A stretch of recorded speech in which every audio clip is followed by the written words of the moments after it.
2 or 3 years ago, you had a question. Should you drive 4-wheel high or 4-wheel low in the snow? Okay, Oh, you had okay, that question. Yeah. Right? Yes. What did you do? Google? Just Googled it? Yeah, just Google. Now, do you Google it or do you type it in like Gemini or ChatGPT? See, that's a great, I think if I know that it's a question, 4-wheel high versus 4-wheel low in the snow, that I might still just punch into Google. Okay. But if I was like, what are the differences between? So I'm planning a speaker build, and I was trying to compare 2 different drivers to power the speaker. Oh yeah. And I was like, I could pour through reviews on different sites and try and like analyze the spec sheets and like, but you really, I don't know. There's a little bit of magic that happens between the spec sheet and the reviews. So I just asked Gemini. I was like, what high level? What's the difference between this driver and this one? Which sounds better? Which one's more powerful? Which one do people have a higher opinion of? And it gave me a really good breakdown. And including like the speakers I'm making are kind of weird. We can maybe talk about that a little bit later. But there was like different drivers for different use cases. Like you don't always want to use it. It kind of depends on the material you're using as well.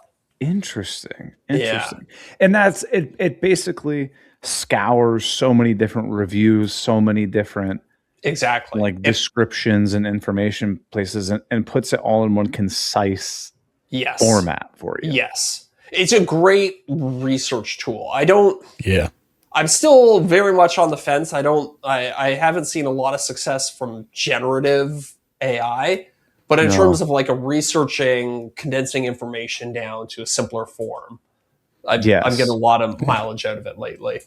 I did something similar this weekend, like, about last week, actually. Our hot tub, one side of it, like the jets just stopped working on one side of it. Yeah. And so I went on Gemini and I was like, hey, this is the hot tub model I have. And then detailed out the issue that I'm seeing. Like I press the button for the jets on this one side and they work. And then I press it on the other side and they don't. It just makes a humming noise. And then it stops within like a few seconds. And then it came back at me and it was like, okay, instead of me going around and hitting all these like forums and reading all these like reviews and stuff like that, it consolidated all that information. It was like, your problem is probably one of 3 things. And if it's not one of these 3 things, then the entire thing, the entire motor basically for that pump, that whole pump is going to need to be replaced. And so it gave me these 3 things to go and try and do to fix the problem, which I will do as soon as we are out of this blanket of snow that we're in.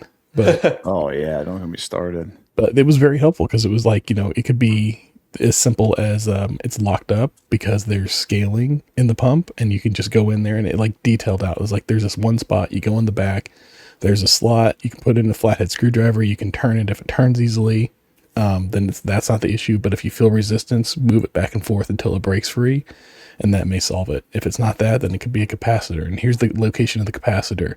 Wow. You can get the model number of the capacitor off of the side of the capacitor. Look for this and then look for these specific things with the capacitor to know if it's bad or good or whatever. Yeah. And it was just it gave me a really great breakdown.